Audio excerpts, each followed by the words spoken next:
Boa noite, sejam bem-vindos. Vamos dar início a mais uma noite, de estudos do livro de Josué. Vou acertar aqui o meu computador aqui para conseguir acompanhar vocês.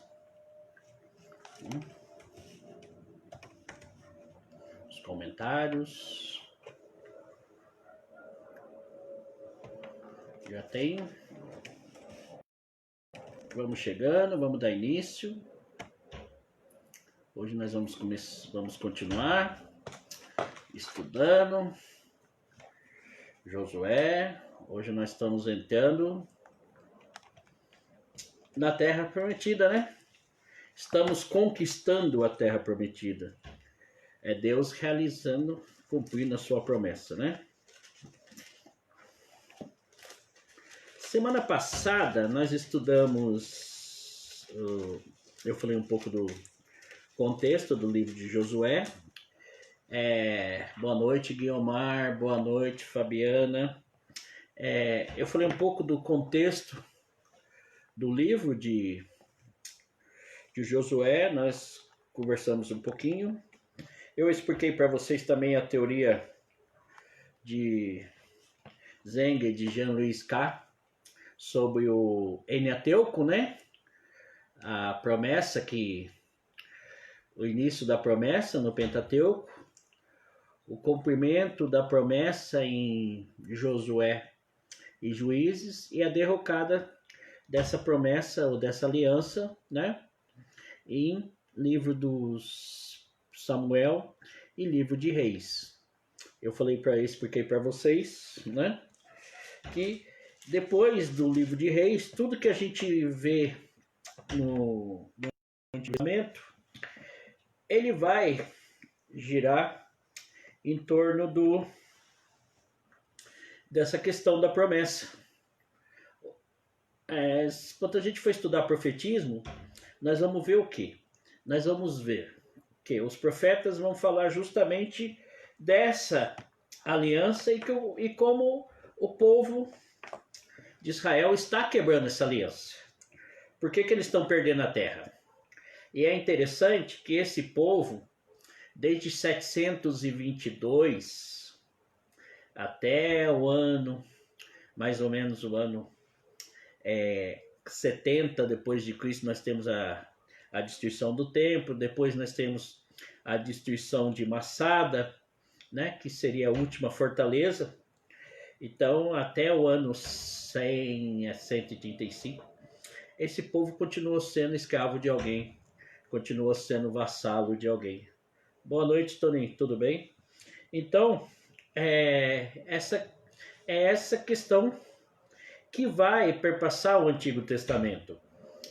Os profetas vão falar disso, que eles estão perdendo a terra prometida justamente porque eles não estão cumprindo a promessa que eles fizeram com Deus. E como que eles descumprem essa promessa? A partir do momento que eles começam a adorar outros deuses. A partir do momento que eles começam a adorar outros deuses e viram as costas, vamos dizer assim, ao Deus único, eles deixam de adorar o Deus único para adorar outros deuses, existe o rompimento da promessa. Porque qual foi a promessa? Qual foi a aliança? Eu vou te dar uma terra que corre leite e mel. Boa noite, Beth, seja bem-vinda. Boa noite, Rosângela, seja bem-vinda. Eu vou te dar uma terra que corre leite e mel e você vai adorar o único Deus, o Deus único. Então, tudo vai girar, o Antigo Testamento, em torno disso. Então, essa é a chave de leitura. Então, quando eu expliquei para vocês semana passada o Pentateuco, é uma grande chave de leitura, é uma grande chave de compreensão do Antigo Testamento. Como se deu a aliança, como se deu o cumprimento dessa aliança e como deu a derrocada dessa aliança. Como esse povo se perdeu. E tudo culminou justamente com o exílio da Babilônia. Em 587 eles vão para o exílio da Babilônia. Eles são eles são retirados da sua terra e exilados. Então vamos continuar. E uma coisa que eu quero até falar para vocês é o seguinte: nós estamos no livro de Josué. Então aqueles que estão acompanhando com a Sagrada Escritura, e oxalá que todos estejam, é importante. Eu estou com uma tradução da Bíblia de Jerusalém. Nós temos várias traduções. Provavelmente vocês estão com outras traduções. Talvez na hora que eu vou ler, vocês vão se perder um pouco, né, nas traduções. Mas, gente, não se preocupe, porque é o seguinte: esses nossos encontros, eles ficam gravados no YouTube, lá no meu canal, né? Só vocês ir lá no YouTube, Fábio José Bortoni Dias, vocês vão encontrar o meu canal. Lá tem as citações, lá vocês podem rever esses nossos encontros com calma. Não fiquem preocupados, o capítulo, o versículo, tá? O importante é vocês entenderem o contexto do livro, qual o livro. E terminando os nossos encontros, por favor, releiam o texto. Se tiverem alguma dúvida, eu estou à disposição de vocês, tá? Revejam tudo o que foi visto, releiam, tá? Às vezes eu sei que tem algumas palavrinhas difíceis. Procure no dicionário. Esse é o primeiro passo da exegese. Procure no dicionário o que quer dizer essa palavra. Não passa por cima. Procure no dicionário, anota do lado na Bíblia de vocês o que quer dizer aquela palavrinha. Se não entendeu, lê de novo, tá bom? Hoje nós vamos começar justamente no capítulo 5, no versículo 2. Capítulo 5, versículo 2. Eu quero explicar para vocês uma questão muito importante para o povo judeu. E é uma questão que também perpassa toda a Sagrada Escritura, tanto o Antigo como o Novo. Tá? Quem está participando com a gente às terça-feiras, estudando as cartas de São Paulo, a gente está falando desse assunto também. Tá? Então, entendam bem, eu quero que vocês gravem bem isso que nós vamos falar. Entendam bem, que é a questão da circuncisão. Então, no capítulo 5, no versículo 2, nesse tempo o Senhor disse a Josué: fazeis faca de pedra e circuncida de novo os israelitas. Josué fez então facas de pedra e circuncidou os israelitas na coluna dos prepúcios. Gente, tudo que na Sagrada Escritura, que está ligado a colina, a monte, a morro, tudo que é alto, tá? Tudo que está ligado a um terreno com altura, está ligado a Deus, a relação com Deus. Por quê? A leitura que nesse momento é que Deus está no alto. Então, quanto mais alto eu estou, mais perto de Deus eu estou. Entendeu? Inclusive tem algumas denominações evangélicas que até hoje eles vão para o monte orar, eles têm essa... Por quê? Porque eles têm essa questão. Quanto mais alto eu estou, mais perto de Deus, porque eles acreditam que Deus está na altura. Nós cristãos católicos, nós não temos essa visão ou essa teologia. Por quê? Para nós, Deus está em todos os lugares. Quando nós participamos da Santa Missa, o celebrante, né, o presidente da celebração, ele vai falar: o Senhor esteja convosco. E o que nós respondemos? Ele está no meio de nós. Então, diferentemente das religiões abrâmicas, né, quando eu falo religiões abrâmicas, são as religiões que descendem de Abraão. E quais são as 3 religiões monoteístas de Abraão? O judaísmo, o cristianismo e o islamismo. O Islã, tá? Os muçulmanos. Essas 3 religiões descendem de Abraão. Então nós chamamos de religiões abrâmicas. Com exceção, né, o povo judeu, até a destruição do templo, no segundo templo, no ano 70, eles tinham, né, nós vamos ver isso, eles tinham a obrigação, e nós falamos sobre isso no livro do Deuteronômio, de pelo menos uma vez na Páscoa e a Jerusalém. Então era um lugar de encontro com o sagrado, era um lugar de sacrifício, era um lugar de encontro com o sagrado. Tá? A gente vê isso inclusive nos evangelhos. Evangelho de Lucas, né? Aos 12 anos a gente já vê Jesus indo ao templo com Maria e José. Tá? Então eles já tinham essa obrigatoriedade que está lá na lei instituída por Josias, que nós vimos no Deuteronômio, que pelo menos uma vez por ano, na Páscoa de preferência, fosse a Israel para as festas. Os muçulmanos também eles têm os lugares deles, que eles consideram os lugares sagrados, por exemplo, Meca. Inclusive nos horários determinados, eles rezam, né? Eles colocam aquele tapete, ajoelham e rezam virado para Meca, né? Para eles a Jerusalém também é cidade sagrada para eles, mas mais Meca. Então pelo menos uma vez na vida, eles têm que ir a Meca, independente de onde moram, eles têm que ir. Inclusive só uma curiosidade, dentro da comunidade islã, um até ajuda o outro, o irmão ajuda o outro, para que ele consiga, pelo menos uma vez na vida, ir a Meca. Tá? Nós já não temos isso dentro do cristianismo. Por quê? Todos os lugares para nós são sagrados.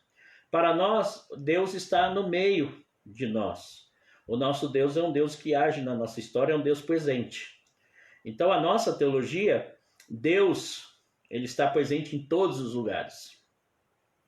Para nós, gente, eu participar de uma Santa Missa na paróquia São Gabriel de Dolorosa, ou participar de uma Santa Missa na Basílica de Aparecida, ou participar da Santa Missa na Basílica de São Pedro, ou participar da Santa Missa na menor das capelas, para nós tem a mesma dignidade. Óbvio, existe dentro da religiosidade popular e Aparecida, mas tudo isso faz parte da religiosidade popular. E nós sabemos, né? E nós sabemos que a dignidade da Santa Missa é a mesma. Como eu falei, participar da missa aqui ou lá na Aparecida é a mesma coisa. Para nós é ali o Cristo presente. Tá bom, gente? Então isso é um dado importante para a gente entender. Voltando ao capítulo 5, ao versículo 4, esta é a razão porque Josué os circuncidou. Todo o povo que saiu do Egito, todos os homens de guerra, morreram no deserto no caminho, depois da sua saída do Egito. Ora, todo o povo que saíra havia sido circuncidado.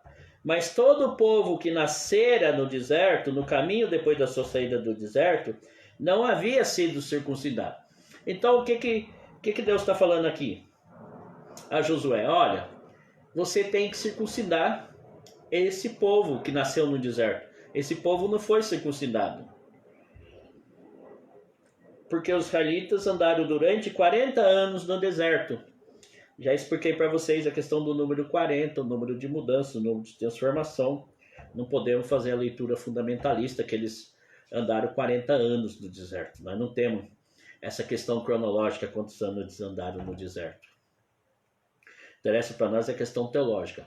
É um povo que saiu e fez a sua experiência com Deus no deserto. O povo hebreu é um povo do deserto. Até que apareceu toda a nação, os homens de guerra que saíram do Egito. Visto que não obedeceram à voz do Senhor, jurou-lhes o Senhor que não veriam a terra que a seus pais havia jurado dar-nos. Terra que mana leite e mel. O que acontece, gente? Teve aquele episódio, está no livro do Êxodo, de Meriba e Massa, né? A gente até reza nos Salmos, que ali eles ficaram sem água e eles duvidaram de Deus quando Deus manda eles baterem o cajado na pedra para sair água. Eles duvidam de Deus e aí Deus fala que nenhum deles vai entrar na terra prometida. Inclusive, nós vimos no livro do Deuteronômio, nem Moisés entra na terra prometida. Deus cumpre a promessa dele. Moisés vê essa terra, mas Moisés não entra. Se vocês lembram que nós estudamos o livro do Deuteronômio, lá no último capítulo do livro do Deuteronômio, o que está lá?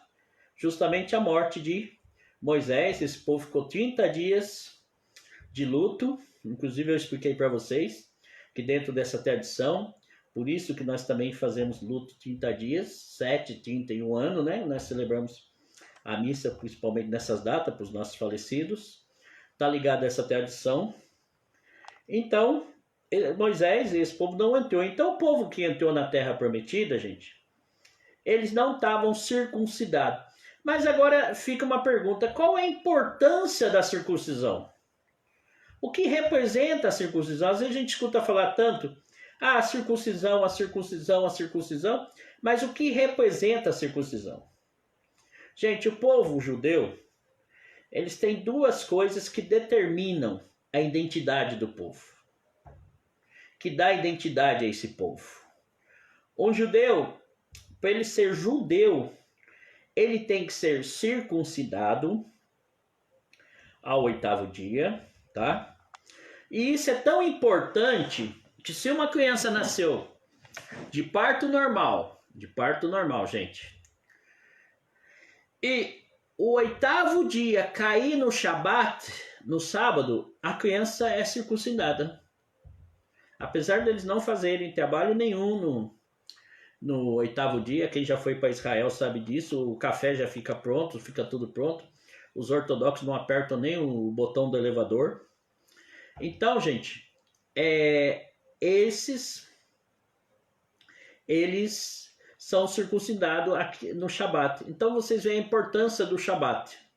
Então, a primeira coisa que vai determinar, lógico que eu não estou fazendo uma hierarquia, mas a primeira coisa que vai determinar é a circuncisão. Todo menino ao 8º dia é circuncidado. Aí, só a nível de curiosidade, fica uma pergunta. Tem um movimento no Brasil, né, que eles chamam os judeus, né, esses judeus novos, os que estão sendo convertidos ao judaísmo. Como é que ficam esses adultos? Gente, só a nível de curiosidade, esses adultos, quando eles se convertem ao judaísmo, eles também são circuncidados. E agora, se esse adulto, ele já fez essa cirurgia, né, a cirurgia da fimose, do prepúcio, e não precisa ser circuncidado, o que que acontece? É tirada uma gota de sangue do mesmo local. Para quê? Para selar essa aliança entre Deus e o homem. Outro dado importante, gente, que eu acabei de falar para vocês aqui, é Shabat, o sábado. O sábado para o judeu é o dia do Senhor, é o dia de adorar a Deus, é o dia dos preceitos de Deus. Então, é o segundo ato, o segundo rito que dá identidade ao povo judeu. Então, o que dá identidade ao povo judeu? A circuncisão e o Shabat. Aquele que é judeu, que ele segue a religião, porque nem todo que está em Israel, também não é porque a pessoa nasceu em Israel que ela é judia. Tem muitos moradores de Israel, alguns moradores de Israel, ateus. Tem moradores que seguem outras religiões. Então, não necessariamente quem nasceu é porque a questão da teocracia, a questão teocrática no povo judeu é tão forte que parece que todo mundo que está em Israel acaba se misturando, né? O Estado com a religião. Então, nem todo mundo, a gente tiver a oportunidade de Israel, nem todos aqueles vão seguir o Shabat ou circuncidados, tá? Aqueles que seguem a religião judaica, em qualquer parte do mundo, independente, ele é circuncidado e ele segue o Shabat. Inclusive nessa pandemia, eles estão fazendo o Shabat pelo Zoom e eu recebo o link toda semana. Aí se alguém tiver interesse aí, eu posso até passar esse link para a pessoa assistir e ver, né, por curiosidade. Porque é uma coisa, gente, também muito importante. Nós, cristão católico, nós temos a nossa identidade como cristão católico. Mas também dentro da minha pesquisa, dentro daquilo que eu estudo e estudei, eu acho interessante a gente conhecer outras religiões. Uma coisa é você conhecer outras religiões, uma coisa é você pesquisar outras religiões, outra coisa é você assumir a identidade de outras religiões. Às vezes as pessoas não entendem isso, as pessoas acham, eu não posso ir ali porque eu sou de religião tal, eu não posso ir ali visitar ou conhecer a outra religião. Não, uma coisa é você conhecer, você estudar, você se aprofundar naquela religião. Outra coisa é você assumir a identidade daquela religião, aí é bem diferente. A nossa identidade é de cristão católico. Tá, gente, então continuando aqui a leitura de Josué, então lá Josué, capítulo 5, versículo 7. Josué, capítulo 5, versículo 7. Quanto a seus filhos, estabeleceu-os em seu lugar. A este Josué circuncindou, visto que não havia sido circuncidado no caminho. E quando toda a nação for circuncidada, repousaram no seu lugar, no acampamento até que sararam. E o Senhor disse a Josué: hoje tirei de vós a desonra do Egito. Gente, o que Deus está falando a desonra no Egito? A desonra no Egito porque não era permitido ao povo que era escravo no Egito a circuncisão. Eles não poderiam fazer a circuncisão no Egito. Então aqui em Josué aqui nós estamos vendo o quê? Nós estamos vendo o povo fazendo essa união, essa aliança com Deus através da circuncisão, essa representação desse rito. E aí continuando no capítulo 5, no versículo 10, gente, daí eles vão falar de uma coisa muito importante. A primeira festa judaica, a festa da Páscoa, o Pessa, né? A festa de Pessa. Enquanto os israelitas estavam acampados em Gilgal, celebraram a Páscoa no 14º dia do mês, no mês de Nissan, tá, gente? Apesar da Bíblia aqui não trazer. E que mês é esse? Para eles é o primeiro mês, para nós, é o primeiro mês da primavera. Não esqueça que eles estão no Oriente e nós no Ocidente. Então, para nós, cai no primeiro mês do outono, né? Para nós, geralmente, cai entre março e abril, tem um cálculo aí que é feito. Embora tanto o povo judeu como nós, tem esse cálculo. Então, geralmente a Páscoa deles cai perto da nossa. E algumas paróquias nossas faz o rito, né, do Haggadah de Pessa, né? A palavra Haggadah quer dizer narração, né? Narração da Páscoa. E se vocês tiverem a oportunidade de participar, é muito bonito e muito interessante. É uma catequese. No dia seguinte à Páscoa, comeram do produto do país, pão sem fermento e trigo tostado, naquele mesmo dia. Ao comer o fruto da terra, no dia seguinte, cessou o maná. E os israelitas não tiveram mais o maná, mas comeram do fruto da terra de Canaã, naquele ano. Gente, o que é o maná? Lembra que quando eles estavam no deserto, Deus alimentou eles com o maná. Então aqui eles entraram na terra prometida. Olha, entendam bem isso. Eles entraram na terra prometida, eles estão na terra prometida. Então eles não precisam mais daquele alimento. Agora eles vão comer dessa terra. E que terra é essa? Terra que mana leite e mel. O que é isso? Uma terra fértil, uma terra doce. Então eles já estão comendo o alimento da terra prometida. Eles já estão comendo o alimento que Deus prometeu. Então Deus não precisa mais alimentar esse povo. Deus já deu a terra e da terra se tira o alimento. Aí a questão sagrada da terra. A questão da justiça social, até hoje tão debatida no Brasil. Por quê? Para nós, gente, a terra é sagrada. A terra é dom de Deus e é Deus que deu. É a terra que dá, é Deus que dá a terra ao povo. Tá? Então, eles comeram da Páscoa, quer dizer, eles já chegaram na terra prometida, comeram a Páscoa, já festejaram. Então, tudo indica que eles entraram na terra prometida no primeiro mês de Nissan, tá? Primavera. Na primavera já tem frutos. e ele já se alimenta dos frutos daquela terra. E é interessante a teologia aqui, que a gente consegue tirar, né, a exegese desse texto, tão bonita que eles chegam na terra, né, caminhando, e Deus caminhando na frente, justamente quando a terra está dando fruto. Vamos dizer, né, se é que vocês me permitem dizer isso, e acho que eu não estou falando nenhuma heresia, na estação mais bonita do ano, a estação da primavera. Então parece que eles chegam na Terra Prometida na estação mais bonita. E Deus conduz sempre ao belo, né? E filosoficamente, gente, o que é o belo? Às vezes a gente fala assim, o belo, Deus conduz ao belo, tudo em Deus é belo. O que é o belo? O belo é tudo aquilo que eu aprecio, mas não desejo. Por exemplo, vou dar um exemplo. Você vê uma flor muito bonita numa árvore,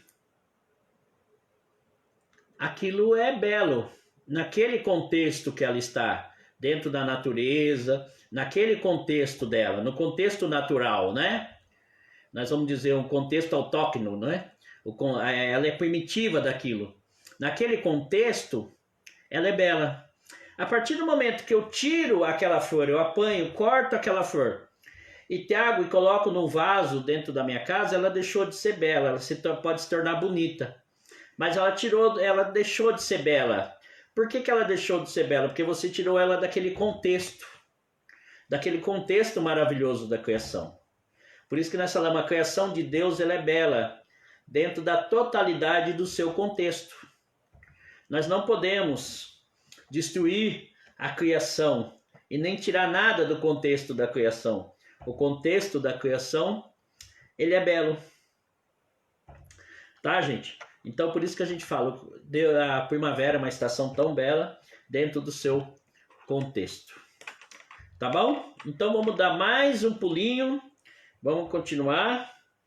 E aí, gente, nós já falamos semana passada sobre a questão do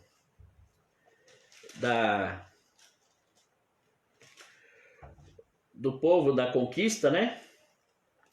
De Jericó, tá? A tomada de Jericó.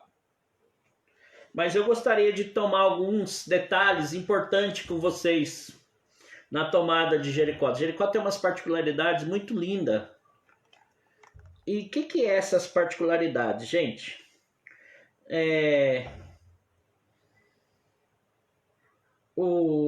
A primeira coisa que nós vamos ver é uma experiência que Josué tem com um anjo de Deus, né? Ele tem um êxito, ele tem uma experiência, e essa experiência vai estar justamente no capítulo 5, no versículo 13. Olha só que coisa bonita. Encontrando-se Josué em Jericó, levantou os seus olhos e viu um homem que se achava diante dele.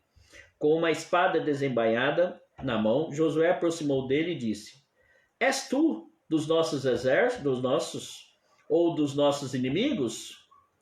És tu dos nossos ou dos nossos inimigos? Ele respondeu: Não, mas sou chefe do exército do Senhor e acabo de chegar.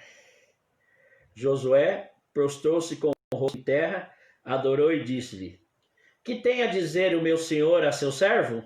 O chefe do exército do Senhor respondeu a Josué: Descalça a sandália dos teus pés, porque o lugar em que pisas é santo. E assim fez Josué. Olha que interessante.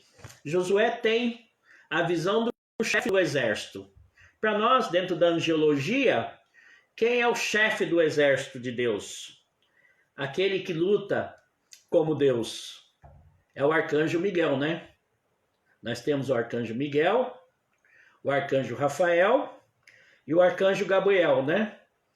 Trazendo esses nomes, né? Miguel, aquele que luta como Deus, o chefe do exército de Deus, né? O arcanjo Miguel.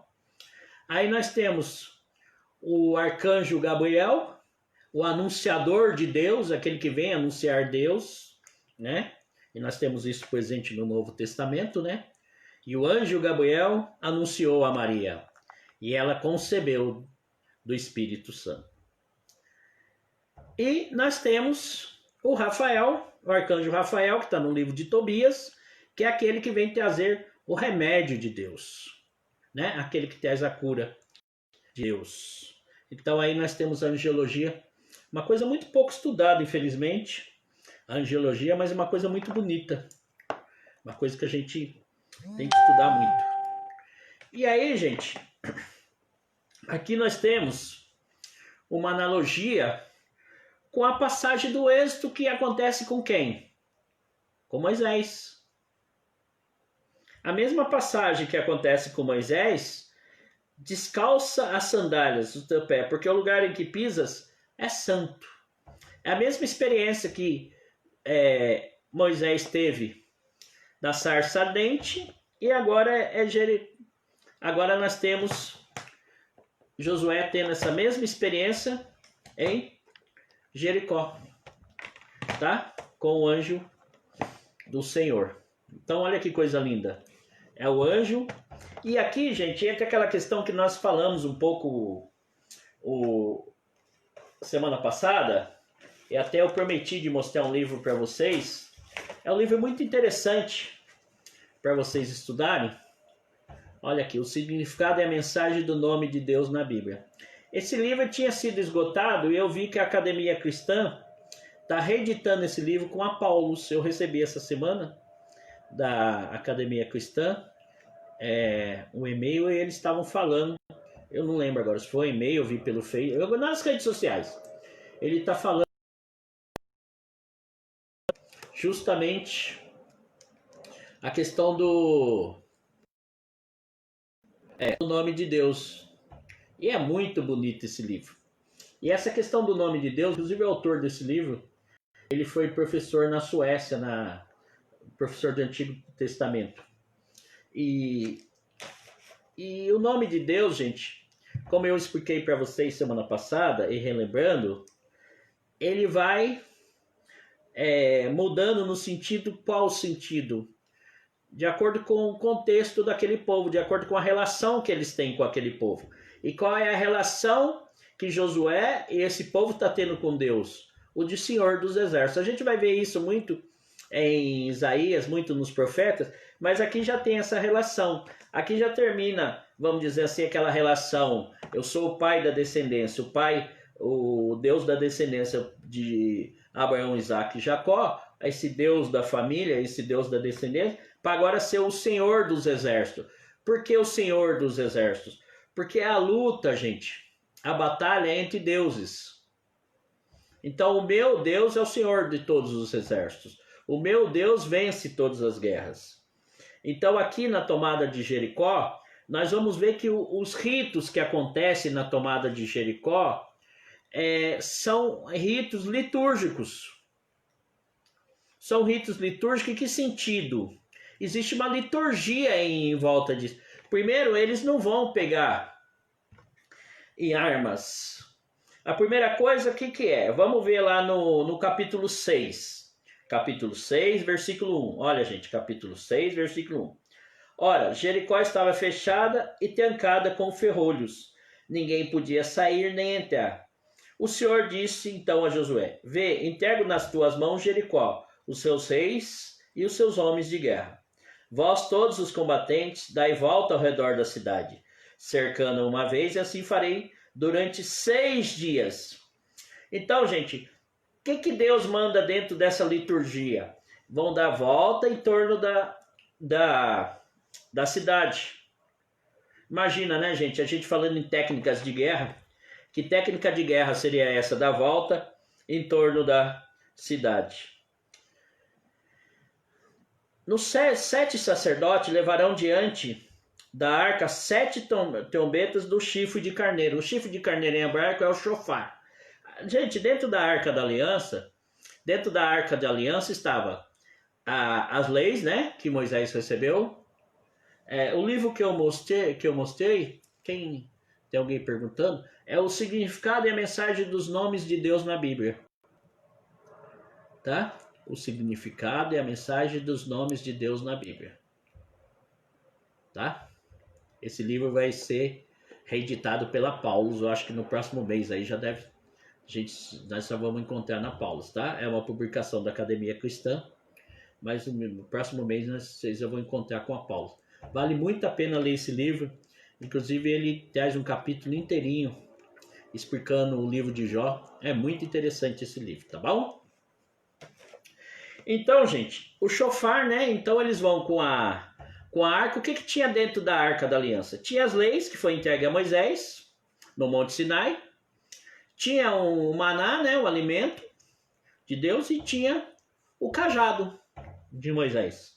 Esses são os itens que tinha dentro da arca. Então, dentro da arca não tinha só as leis, tinha também esses outros itens tão caros e tão importantes ao povo judeu.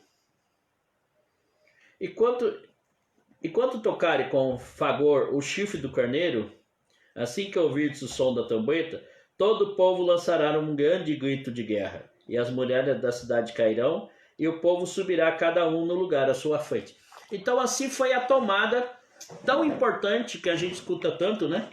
A tomada de Jericó. Então a tomada de Jericó, ela está ligado, vamos dizer assim, não a um ato, né? Se vocês me permitem, só para vocês entenderem, não propriamente é um ato de guerra, mas um ato litúrgico.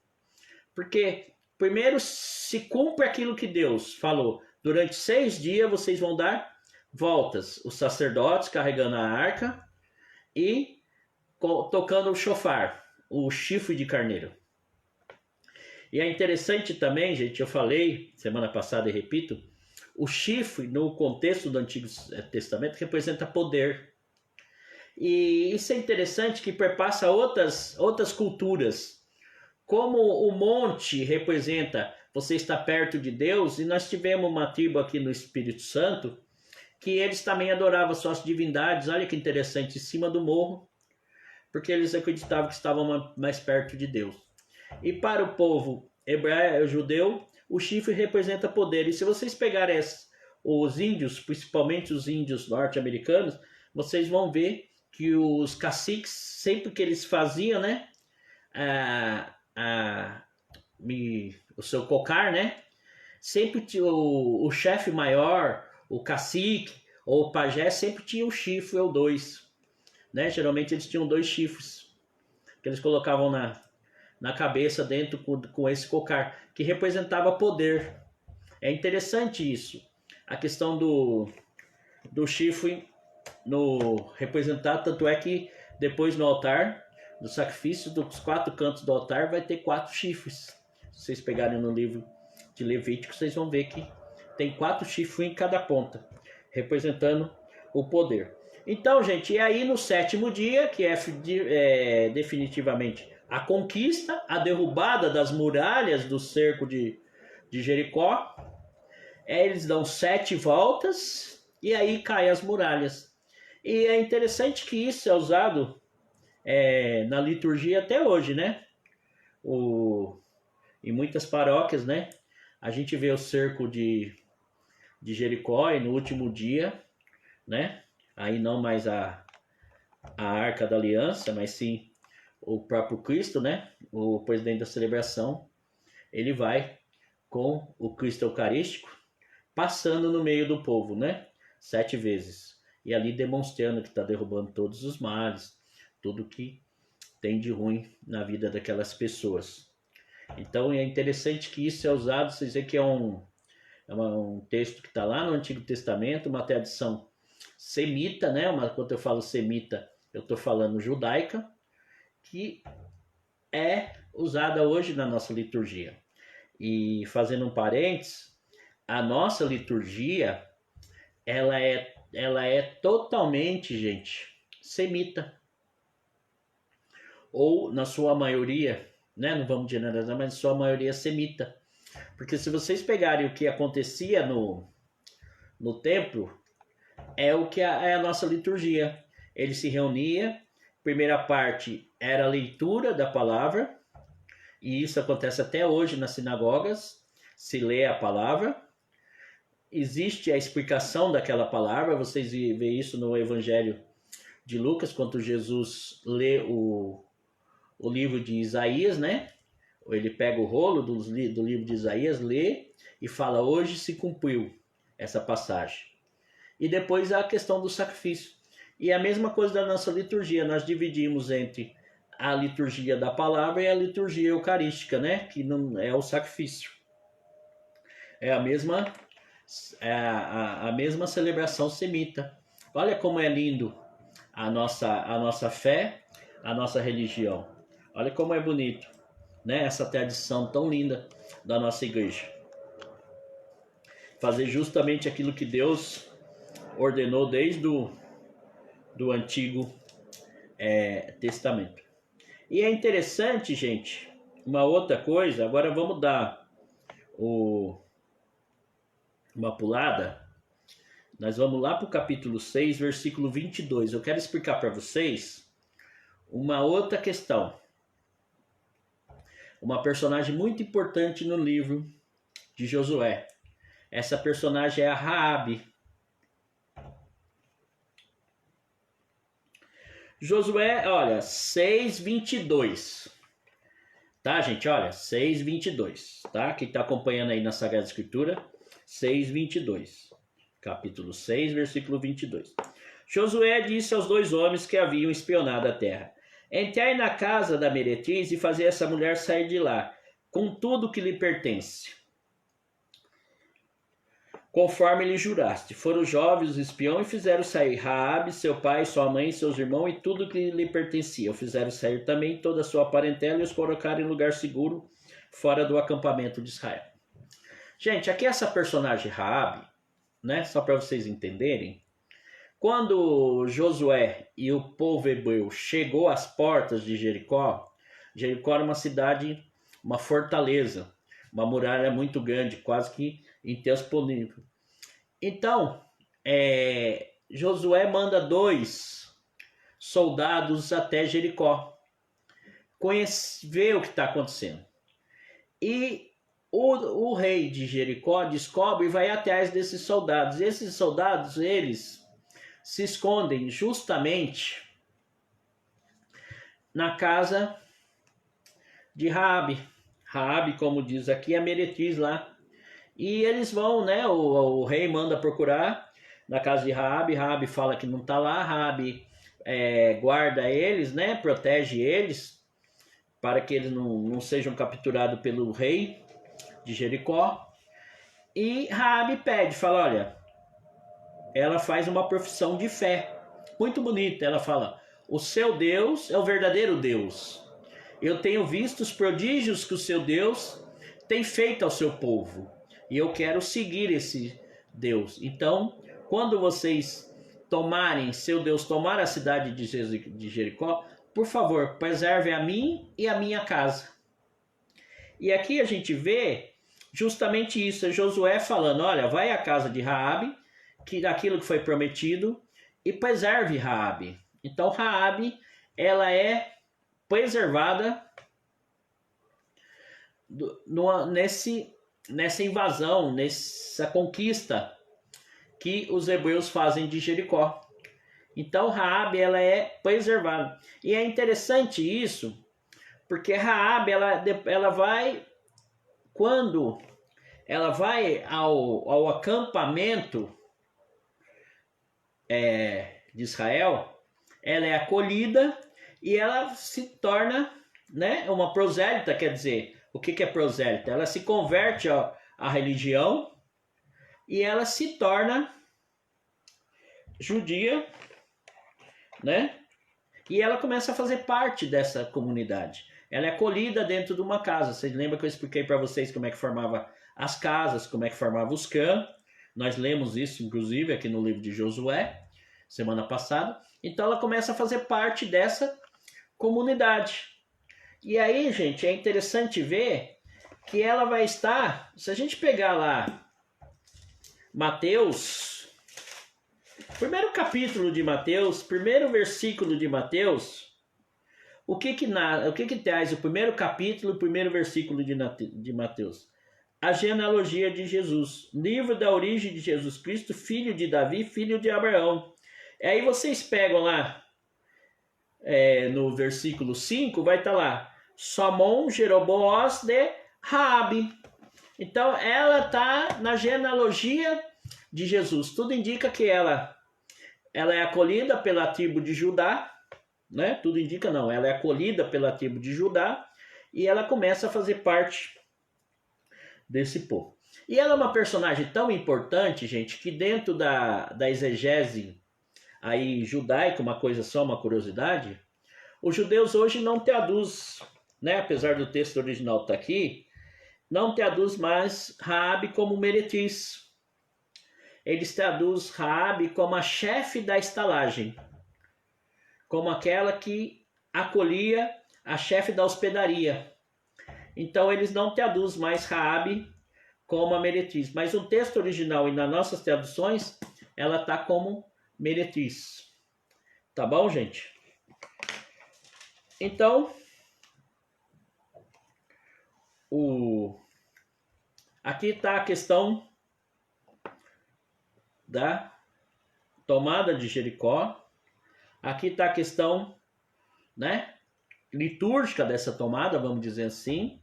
Aqui está a questão de Raabe. E aí nós vamos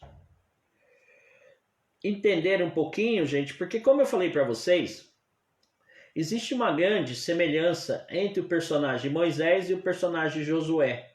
A importância deles nesse contexto e nessa conquista dessa terra prometida. Eles como instrumentos de Deus nessa conquista. Então nós vamos agora dar mais uma puladinha. Inclusive eu indico para vocês, gente, ler o capítulo 7, ver a questão dos anátemas. É muito importante, nós estudamos isso semana passada. Eu não sigo, tá, gente? Eu não sigo a Bíblia numa ordem cronológica dos capítulos, uma ordem cronológica dos capítulos, né? Uma sequência. Eu tento trazer para vocês os contextos, para vocês entenderem de uma forma mais didática os personagens, os acontecimentos.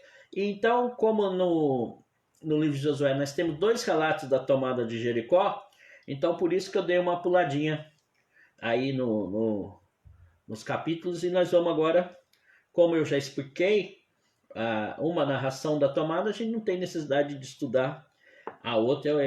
Aí eu gostaria que vocês lessem. Qualquer dúvida me manda, mas aí também eu peço, pelo amor de Deus, encarecidamente, um pouco de empenho aí por parte de vocês aí, nesse sentido também de ler. É muito gostoso, gente, ler a Sagrada Escritura. A gente se sente seduzido pela Sagrada Escritura. A gente tem que ler a Sagrada Escritura e nos colocar no contexto dessa leitura, nos colocar dentro dessa leitura, pensar com a cabeça daquele povo, naquele contexto, para entendê-los e trazer esse texto para hoje. Então, ler a Sagrada Escritura é ler a nossa vida. Então, sempre que você lê a Sagrada Escritura, leia pensando na sua vida. É o livro da nossa vida. Porque a Bíblia é o livro mais publicado, mais vendido no mundo, porém não é o livro mais lido, né? Infelizmente. Então nós vamos lá para o capítulo 8. Lá no versículo 1. Que agora eles vão tomar uma outra cidade. Eles vão tomar a cidade de Rai. Tá? Gente, por favor, entendam. Essa terra era habitada. Eles estão tomando essa terra. A terra que Deus prometeu era uma terra habitada. Eles têm que conquistar essa terra. Só que não são eles que conquistam a terra, é Deus que dá a terra. Então a conquista é de Deus. O Senhor disse então a Josué, no capítulo 8, versículo 1. Não temas e não desanimes. Toma contigo todos os combatentes, levanta, sobe contra Rai. Por que Josué estava desanimado? Porque Rai tinha muito mais soldados. Vê, eu entrego em tuas mãos o rei de Rai, seu povo, sua cidade e sua terra. Tratarás Rai e seu rei como tratarás Jericó e seu rei. Nada tomareis como presa, senão os despojos e o gado. Armam a emboscada contra a cidade por trás deles. Levantou Josué com todos os combatentes para subir contra Rai. Josué escolheu 30.000 homens. Gente, aqui ó, se vocês pegarem aqui no versículo 3, vocês vão ver lá, 30.000 homens. Se vocês pegarem no capítulo 12, né? A Sagrada Escritura tem muito isso, né? Ela repete, ou algumas narrações, 5.000 homens. Aí eu te falo, era 30.000 ou 5.000 ou tá errado? Não, gente, o texto sagrado ele não tá errado. Nós acreditamos na inerrância do texto sagrado. O texto sagrado não tem erro. O que nós temos que entender, é que primeiro a nossa Sagrada Escritura, os relatos, era oral. E sendo oral, ali nós tínhamos vários grupos, várias tribos, né? Que nós vimos. E cada um vai contando a sua história, a sua oralidade. Cada um vai narrando de uma maneira essa questão oral. Então vocês vão encontrar isso muito na Sagrada Escritura. E eu vou dar mais um exemplo para vocês. Né? Tá no livro de tá lá no livro de Gênesis. Eu vou dar bem um exemplo para vocês entenderem isso, tá? Porque às vezes pode falar, mas eu não era 30.000, era 5.000 homens igual nós vimos de Josué. Eu vou dar um. E essa história também na história de José. Acho que todos, eu peguei esse exemplo porque eu acho que todos conhecem a história de José, né? Aquele que foi vendido pelos irmãos. Lá no capítulo 37, no versículo 25, do Gênesis está assim. Depois sentaram-se para comer. Erguendo os olhos, eis que viram uma caravana de, olha gente, presta atenção, ismaelitas, que vinha de Galate. Seus camelos estavam carregados de alcatira, de bálsamo e ládano, que levavam para o Egito. Então disse Judá a seus irmãos, de que nos aproveita matar nosso irmão e cobrir seu sangue?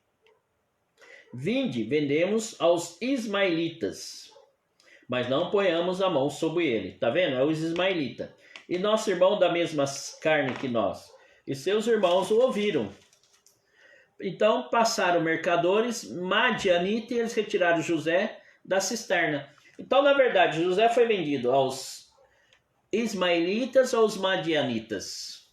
O que é isso, gente? É erro da Sagrada Escritura? Não, não é erro. A Sagrada Escritura, como eu falei para vocês, é um texto inerrante. Para nós não existe. A Sagrada Escritura é um texto de Deus, um texto inspirado por Deus. Então não existe equívocos ou erros, como vocês quiserem chamar na Sagrada Escritura. E sim, exemplos de oralidades, exemplos orais, que vinham de várias comunidades. Por exemplo, nós temos a nossa comunidade, a comunidade se reúne para algum evento, alguma coisa, e depois nós vamos contar esse evento. Cada um de nós vai contar aquilo que nos chamou mais atenção. Então, vai ter essas questões, entendeu? Eu vou contar aquilo que mais me chamou atenção, vocês vão contar aquilo que mais chamou a atenção de vocês. A Rosângela vai contar de um jeito, a Beth vai contar de outro, a Guiomar vai contar de outro. Então, cada um de nós vai contar a nossa maneira. E não necessariamente nós vamos estar mentindo. Nós não vamos estar mentindo. Nós vamos contar conforme foi a nossa experiência. Cada um vai contar a sua experiência. E também existe dentro do mundo judaico, e existe muito dentro da Sagrada Escritura, uma outra questão que nós temos que ressaltar, a questão da hipérbole ou da hipérbole. O que é isso? O povo judeu, eles acreditam o seguinte, a teologia deles. Quando eu estou na graça de Deus, eu vou crescendo dentro dessa graça e tudo se multiplica na minha vida. Então, quando eu falo, vou dar um exemplo bem fácil, que todo mundo conhece. Quando eu chego lá e falo assim, olha, Matusalém viveu 900 anos. Gente, ninguém vivia 900 anos, ainda mais naquele contexto. Nós sabemos que as pessoas viviam pouco. Mas o que representa isso? Isso é uma hipérbole, ou uma hipérbola, que eu estou falando para representar o quê? Eu estou aumentando a idade. Eu não, vê bem, gente, eu não estou mentindo. Não é uma mentira, tá? Eu não estou mentindo. Eu estou representando o quê? Que aquele personagem, ele viveu na graça de Deus, na sua plenitude, que foi como se ele tivesse vivido 900 anos. Então, aquele que está na graça de Deus é aquele que vive muito. É aquele que prospera, aquele que vai viver muito. Então, por isso que nós temos isso na Sagrada Escritura. Às vezes, vocês vão ver aí algumas exegeses equivocadas que vão falar assim, mas é quase como uma figura de linguagem, sim, Beto. Quase como uma figura de linguagem. Podemos ir por esse caminho. Entendeu? Às vezes tem gente que fala assim, não, lá na Bíblia narra que viveu 900 anos porque contava-se o tempo diferente. Não, não se contava o tempo diferente não, gente. E eu vou explicar para vocês e vocês vão ver que o que eu estou falando, eu tenho razão.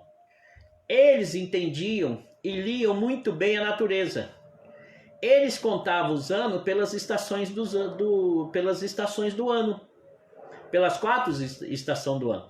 Então, provavelmente o calendário judaico, né, é 330 dias. É muito próximo do nosso. É muito próximo do nosso calendário gregoriano. E até hoje, por eles terem um calendário lunar, o calendário deles tem 330 dias que eles têm que fazer alguns ajustes. Inclusive eu tenho aqui um texto muito legal que vem da pós que eu fiz em cultura judaica, que eles explicam como eles calculam os dias do ano. E depois eles têm que fazer ajuste, né? Então eles brincam que ele é o povo que tem 2 calendários na atualidade, né? Eles têm um calendário gregoriano e o calendário deles, né? Esse calendário de 300. Então eles têm que de vez em quando ajustar justamente por causa da Páscoa, para a Páscoa não cair fora. Eles têm que ajustar dentro desses 330 dias. Então, gente, essa é uma questão que tem. Então, quando a gente vê lá no texto 30 mil homens ou 5 mil homens, para nós simplesmente não, é uma questão teológica. Era 30 mil ou 5 mil? Não sei, o importante é ver o quê? Que com esse exército, qual que é a mensagem para nós aqui, na tomada de Hai? Com esse exército, com muito menos soldados, eles conquistam a cidade porque não é uma ação deles. Não é uma ação deles. É uma ação de Deus. Por isso que eles conseguem. Porque quando é Deus que está agindo, eles conseguem. Eu vou te dar um outro exemplo disso, mas não foi comigo que vocês estudaram, né? Estudaram com o padre Gil. E vocês devem ter estudado lá no Êxodo as pragas do Egito. Vocês viram que Moisés mandava as pragas, mas ele não conseguia vencer. Só a partir do momento que Deus age, a ação de Deus, que ele consegue vencer e libertar aquele povo. Então a liberdade daquele povo é uma ação direta de Deus. Então quando Deus age, Deus não é vencido. Tá? Não sei se vocês conseguiram me entender. E aí, gente, com a questão da conquista de Hai, eles conquistam o que nós chamamos Reino do Norte. Eles conquistam a parte norte de Israel. E aí na próxima semana nós vamos ver a conquista dos Gabonitas, aí nós vamos ver a conquista da parte sul de Israel. Conquista de Jerusalém, a conquista daquilo que depois vai chamar a Judá. Tá? Depois vocês vão entender. Porque quando se divide os reinos, fica o reino de Israel e o reino de Judá. Tá bom, gente? Hoje passou muito rápido, gente. 10 horas já. Então agradeço imensamente a participação de vocês. Relembrando que os nossos encontros estão lá no YouTube. Quem quiser participar com a gente de terça-feira dos nossos encontros sobre as cartas de São Paulo, é só mandar para mim entrar no meu mandar um WhatsApp que eu cadastro vocês e vocês participam com a gente. Já tem gente aqui do grupo que já está participando e eu fico muito feliz com isso, tá bom? E as perguntas, dúvidas também. Obrigado. E convide mais gente para vir participar com a gente. E os nossos vídeos estão lá no nosso canal, tá? Obrigado, eu que agradeço, Beth. Os nossos vídeos estão lá no canal, né? Fábio José Bortoni Dias. Vocês acham lá no YouTube. Todo domingo, tá, gente? Durante a semana eu não tenho muito tempo. Porque tem as lives, tem a pós que eu tô fazendo, tem um monte de coisa durante a semana. Então eu não tenho muito tempo. Mas no domingo eu sempre posto lá os nossos vídeos, tá bom? Muito obrigado, fica com Deus. Que Deus abençoe cada um de vocês. Em nome do Pai, do Filho e do Espírito Santo. Amém.